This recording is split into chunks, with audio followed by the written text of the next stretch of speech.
بسم اللہ الرحمن الرحیم۔ السلام علیکم ورحمۃ اللہ وبرکاتہ۔ اس کے گھر میں کچھ چیزیں حیران و پریشان کر دینے والی تھیں۔ پریشان کر دینے والی بات یہ تھی کہ قرآن کریم کا ایک نسخہ کچن میں رکھا تھا جس پر تیل کے نشانات نمایاں تھے۔ اسے بار بار جیسے گیلے ہاتھوں سے پکڑا گیا ہو۔ دوسرا نسخہ باہر باغیچے کے ایک کونے میں لگی تختی پر رکھا تھا۔ اس کے اوراق بھی پس مزدہ تھے۔ ایک نسخہ اس کے بیڈ کی سائیڈ ٹیبل پر تھا تو ایک نسخہ لاؤنج میں۔ یقیناً کئی دفعہ بیٹھ جاتی ہوگی، بے ادبی ہوتی ہوگی، اسے ذرا احساس نہیں۔ دل میں غبار سا اٹھا، چہرہ متغیر ہو گیا۔ اس نے شاید بھانپ لیا تھا، تبھی بولی، دراصل بچے چھوٹے ہیں اور بڑا خاندان ہے۔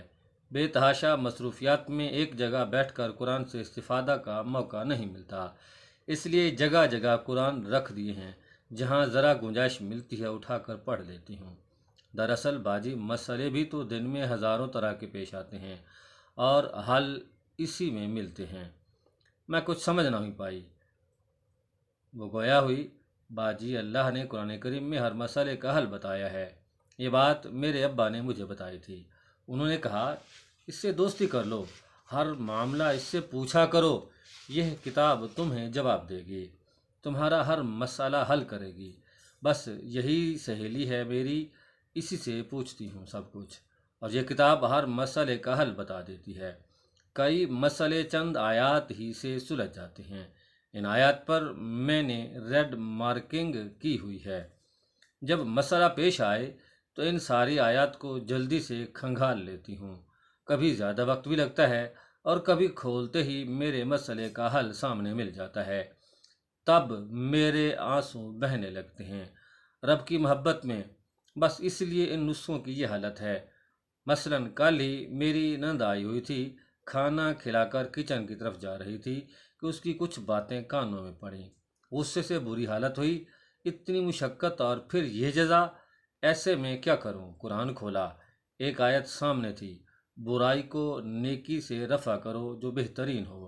کل ہی اپنے لیے بندے لائی تھی، جا کر نند کو پہنا دیے۔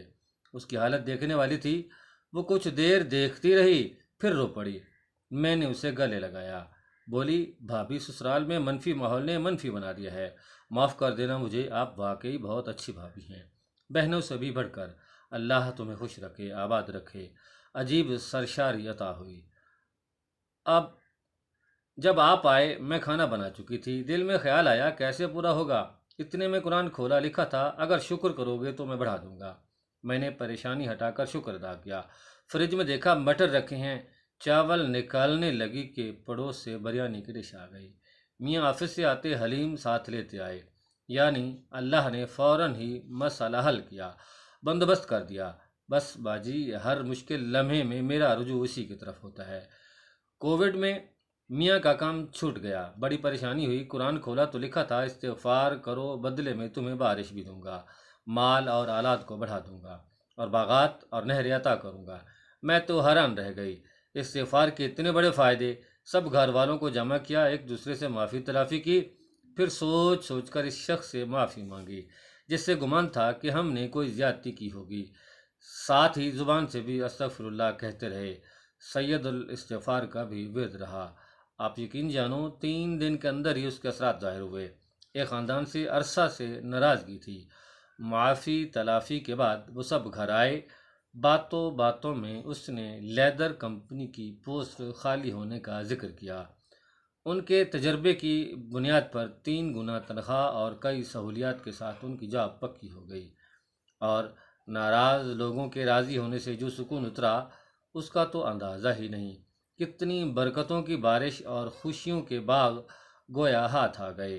وہ بہت سادگی سے قرآن کو سینے سے محبت سے لگائے بتاتی جا رہی تھی اور میں شرمندہ تھی۔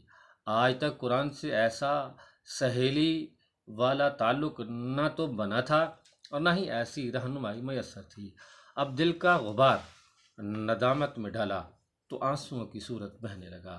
کاش قرآن کی ظاہری رکھ رکھاؤ جتنی ہی توجہ اس کی روح اور اصل پیغام پر دی ہوتی تو قرب میرے نصیب میں بھی ہوتا اور دکھوں کی گٹھڑیاں آج اٹھائے نہ پھر رہی ہوتی۔